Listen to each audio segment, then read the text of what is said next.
Thanks for chatting to me this morning, Matthew. I was wondering, first of all, councillors met last night to discuss a range of issues. Can you tell me a bit about Regan Park? I believe it came up. There's been quite a lot of correspondence going on lately in regard to what's happening there and the potential development of that space, and some concerns that some secret deals have been made. Can you clarify that issue, please, and what's exactly going on? Yeah, certainly. It was our August Ordinary Council meeting last night, and one of the issues that came forward from our committee meetings 2 weeks ago was a report by the director responsible for Regan Park, that whole area down there. And the report was really just giving a bit of background, a bit of an update on the whole master planning process. So just very briefly, way back in 2004, Regan Park was purchased, and then there were some subsequent purchases there, but basically it was all purchased there. And when you look at the report from 2004, which is a public report now, it talks about that whole area being purchased for active and passive recreation. A master plan was done in 2013, updated in 2015 for that whole area there, and that had a whole range of things there. It had a velodrome, it had a criterium track, it had a water area there, it had a sporting field, it had a football field in the middle, it had a grandstand, had an area people could set up and sell coffee from. So it was a whole range of areas there. It's a big area, 63 hectares. That plan, which I actually thought was a good plan at the time, it was voted on unanimously by the council of the day. That plan then was rescinded in 2018, so that plan was then taken off the table in June 2018, and there was no plan put in place. There was some tree planting. The whole area was just said to be set aside for some tree planting. And then in 2021, February 2021, there was a resolution by council to potentially develop 10 hectares of that land for St John's Junior Rugby League. And that caused some angst in the community, probably not so much about the fact that it was St John's Junior Rugby League or that it was sporting fields, but I think the real angst was that there just seemed to be a lack of public consultation. It was put through as almost a resolution without any sort of notice, and the community wasn't really informed about that process, and it seemed like it was a done deal before it had started. This council, when we were elected at the end of December 2021, this council had a few things that it wanted to tidy up from the previous council. And at the very first council meeting we had this year, in January this year, that was one of the issues that we thought needed tidying up. So we resolved in January this year to basically wipe any of the plans there and start again from scratch with a master plan, not just for Regan Park, but for what I would call the south end of the Macquarie River Corridor and the north end. So basically south of the LH Ford Bridge, that whole area down through there, a complete master plan for that whole area, which includes Regan Park. And then the same at the north end from the Jean-Amel Sarisia Bridge going north up past the netball courts, etc., up to Devil's Hole, Devil's Elbow, up around that area there. So there were two new master plans. It's all part of the one master plan, but for that Macquarie River Corridor that previously been a master plan done between the bridges of Jean-Amel Sarisia and LH Ford. So that master plan didn't need to be redone. It's only a fairly recent master plan. So that's that whole master plan there. And the report that was brought through the committees 2 weeks ago and then was formally resolved last night was really a report to note that process and note where we're up to in that consultation process. And that's where we are at the moment, in the middle of that consultation process. We are going through that master planning. We've hired architects. In February, we resolved to set aside $140,000 to hire landscape architects as consultants to go through that process. They've been out meeting with the community. They'll be having more meetings with the community. Councils haven't even seen a draft copy of a plan yet, so we're waiting for those consultants to finish that first draft. We'll then see a first draft. That will then go out through a public consultation process, a conceptual plan and draft.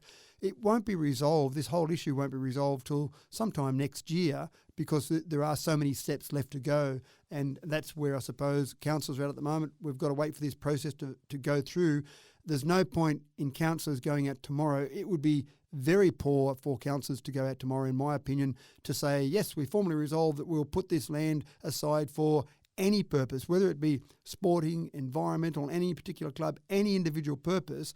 I think it would be a poor way of actually conducting our business, council business, if we went out and said that we've suddenly made a decision on what we're going to do with any part of that land at Regan Park or any part of that Macquarie River Corridor while we've got a consultancy process in place. Let the process play out would be what I'd say, and that's what council formally resolved last night. Fantastic. So what about all these concerns about secret dealings going on and all this underhanded, bizzo? I mean, it seems to me that you're saying there is going to be public consultation, that the community is going to be informed, and that these issues of the lack of transparency now that have come up again are actually unfounded. Is that the case? A bit confused about why there would be any accusations of a lack of transparency with this council, a lack of due process with this council. Again, I think a lot of that stems from the February 2021 meeting, which was the previous council, where there was a resolution put without a lot of notice, and council formally resolved to potentially develop 10 hectares of land for St John's. And again, the lack of public consultation was probably the most alarming part and the most disappointing part of that process. So there may have been some accusations at that time. There may have been some concerns around that time that maybe some sort of deal had been done. But even then, I've got no evidence to support that. And if I've got no evidence to support it, then why would I go around making wild accusations? As far as I can see, what happened is St John's came to council and said, we'd like to have some land. We've got $1 million from the government, or potentially are going to get $1 million from the state government. We've got some money of our own. We want to go and develop somewhere. Where can you see that we can develop? They obviously had some discussions with council, and again, Regan Park was obviously suggested by council. So that was formally resolved by councillors at the time. Now, again, that's no secret. That's already on the public record. That's already occurred. When we got to January this year, again, the councillor said, well, we don't think that was appropriate. We need to take some action on that. Some people have asked about the whole concept of a rescission motion. Why haven't you rescinded the February 2021 meeting? And that's probably just a small lack of understanding from council processes. If you want to undo something that's been done at council within a 3-month time frame, then you need to rescind that motion before you can put a new motion in its place.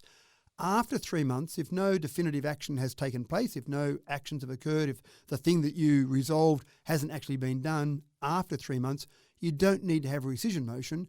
You can have another motion to replace that first motion. And if I use a really simple example, if council tomorrow resolved to paint the roads pink, and then we thought about it and a week later we thought that was a crazy idea, then if we decide to change our mind the next week or the next month, we would need to rescind that motion and replace it with a different motion. If we decided 4 months later that we thought it was a bad idea to paint the roads pink and no action had been taken, in other words, the roads hadn't been painted pink, then we could then resolve to paint the roads blue, and we wouldn't need to rescind the motion to paint the roads pink because the paint the roads blue motion would override the previous motion because it was more than 3 months afterwards. And that's what happened with the January 2021 meeting.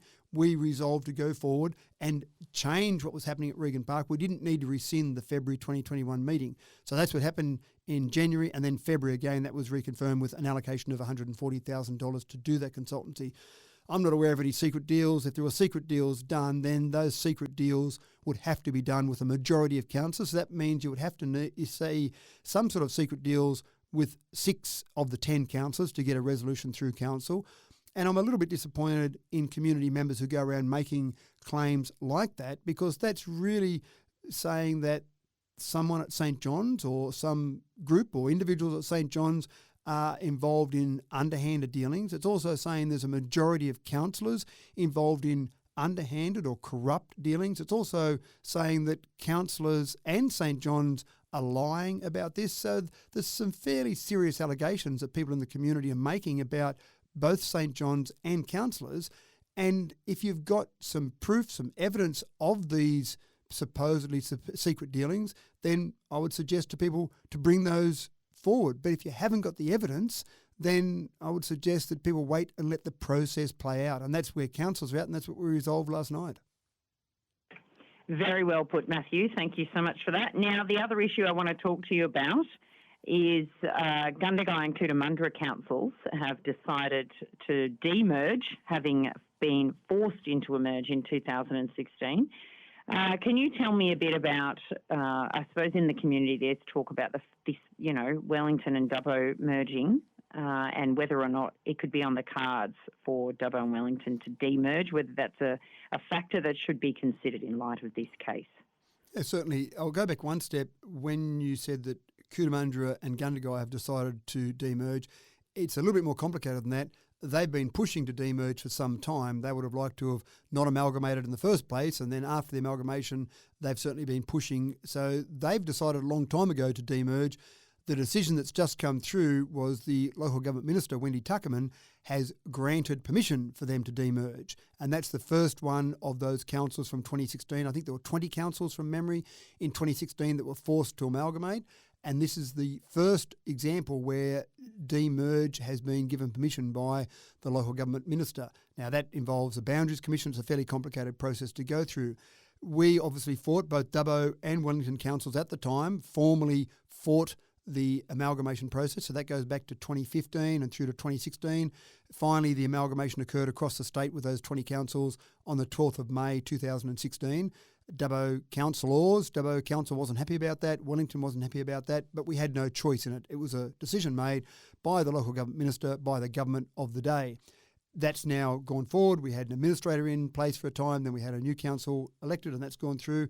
And there's been a little bit of action happening before this decision over the last couple of days in terms of the demerger. The momentum has started to gain a bit more, or there's been more momentum that's been gained around that. And so I actually did say to the councillors, do we think this is an idea that there's an appetite in the community? Because I don't want to blindly say, quickly, let's demerge because I was against it in 2016, and I don't want to say, oh, who cares, now we'll move on. We wanted to hear what the community had to say. So I first of all went out to councillors, fellow councillors, and said, do you think there is an appetite? Talk to some of your residents, talk to people in the community, see what they have to say. And if there is an appetite in the community, is an appetite from councillors to demerge, then now that we know this one's occurred, we'll pursue this and see if we can get to that point where we can demerge. The feedback I got from councillors, not a single councillor came back and said, yes, please pursue demerge. The general feedback from councillors was that, sure, we weren't happy about it in 2016, but the community has moved on.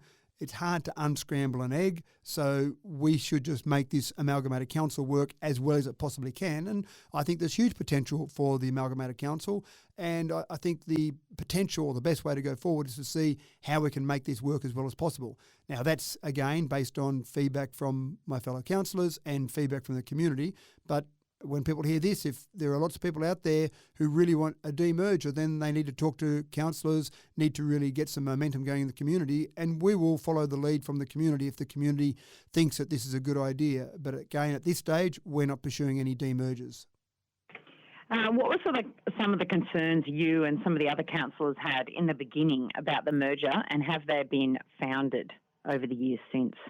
Yeah, I think the concerns that we had back in 2016 were twofold, and they were probably slightly different from both the Wellington and Dubbo councillors. Dubbo councillors certainly felt that Dubbo Council was defined technically as a fit for the future council. So it was a council that was running very well. We had some great processes in place, a great team there, and everything was going along swimmingly for Dubbo City Council. So the first thing you'd say is, well, everything's going so well, why would we want to break that and start again with a whole new model? The second concern was really about a loss of momentum. Again, Dubbo Council was going very well. Things were happening. There was lots of momentum happening in the community. And no matter how good any amalgamation was, there was obviously going to be a stop in that momentum, and there was then going to be a focus on joining two councils together. And that was always going to halt that momentum while you sorted that out. No matter how good the amalgamation went, there was obviously going to be a different focus for council during that time frame. Then you got to the stage where you looked at the size of it. It was going to double the actual area of the amalgamated council, and it became to the point where it was going to be difficult for council and councillors to really get around that whole area. It's a large enough area as it was as Dubbo City Council, but to double the area, then to get councillors with an understanding of that whole area, you've got different needs and different requirements across that entire area. So it's very difficult for councillors in general to really understand all the issues across that whole area. From a Wellington perspective, the concerns down there were really around a loss of democracy. You had a group of councillors in Wellington who were focused on Wellington Shire Council. When you went to an amalgamated council, you then were going to have a small number of councillors from Wellington on that new council. So at the moment we've got 2 Wellington councillors, and they do a fantastic job for Wellington, but you've only got 2 of 10. So there is definitely a loss of voice, a loss of a democratic voice in that new council. I haven't really seen issues like this occur yet, but there is potential that if there was something there where we were discussing something that would be good for Wellington or good for Dubbo, you've got a majority of Dubbo councillors. Now, hopefully councillors are always going to make decisions in the best for the whole local government area, but you're probably going to have at some stages potentially a Dubbo bias because you've got more Dubbo councillors than Wellington councillors. So there was a concern that there might be that loss of the voice of Wellington in that whole new amalgamated council. And whether these things have played out, whether the things you're talking about have played out, or whether those things we were concerned about have played out at this stage, it's probably still early days, and it's probably still working out the best way we can take advantage of it. Some councillors, we've got some councillors on council, to be fair, who were big fans of the amalgamation way back when it happened, and are still big fans of the amalgamation and believe there's potential to make the combined Dubbo and Wellington even stronger than the two individual councils. And that's what we've got to work towards, Sam. That's the important thing. We've got what we've got. We've been dealt our cards. We need to make this council as good as possible. There's no point for me to sit here and bellyache away and say, I didn't like the idea of the amalgamation. It's all rubbish. We should throw it out the window. And I hate this amalgamation. It's terrible. That doesn't achieve anything. What we've got to do as councillors is make sure that whatever we've been given, whatever the process or whatever the situation is, we've got to do the best possible thing we can for all the residents across the entire LGA. And that's what I believe this council's doing. Fantastic. Is there anything else you'd like to add on any of those issues? One thing that I think is relevant from the meeting last night was probably one of the tenders that we're going out to do. I think it's actually quite interesting. The 3D printing, there was a resolution that Council had a few months ago about allocating some blocks of land in a residential land development we release next year for 3D house printing. And we've been inundated with inquiries around that 3D house printing. So it's been quite nice to actually see how many people are out there trying to look at new technologies. And I think Dubbo Regional Council can be part of that. One of the things we resolved last night was to go out to tender for a new amenity block at the Lions Park over in West Dubbo. And we've said specifically in that tender that we are going to call tenders for that process to be a 3D printed process. Much smaller than a house, obviously. It gives a chance for some company out there to come along and show how we can use this technology to deliver cheaper products for Dubbo and do it in a faster time frame. So that's pretty exciting. We need to replace that amenity block, which was on the cards to be replaced anyway. But specifically having it with a 3D printed amenity block, I think is pretty exciting for Dubbo and the community, and I'm really excited to see what will occur from that. So now we've resolved that. That'll now go out through a normal tender process, but the only difference to that tender process will be that it will have to be someone who can 3D print that rather than any sort of traditional building. And again, I think this council is really good at looking in or at the future and seeing what we can do to really progress. I actually feel it's a very progressive group of councillors and a very progressive council trying to look at ways we can do things a bit differently and make this community better. So I'm really interested to see what will happen there. So the idea of the 3D printed amenities block is almost a trial then, is it, in terms of thinking through whether or not we could do 3D houses and help impact the housing crisis here. Is that correct? I don't want to call it a trial as such because it sounds like it's just going to be put up there and hope it doesn't fall down. I think it's really a process to demonstrate more so than trial 3D printing technology. And obviously on an amenity block, it is much smaller than a house. And it gives a company a chance to get involved in our environment now rather than the blocks of land that we've allocated for 3D printing won't be available to somewhere around the middle of next year. So it really gives those companies a chance to show what they've got. And I actually think we'll find that the price that we'll get in this tender process will be cheaper than traditional methods and we'll be able to be built faster, but it'll also be good for the community to see that, again, in an amenity block, which is a fairly simple structure compared to a house. Thank you so much, Matthew. Thank you so much for talking to me this morning. My pleasure, Sam.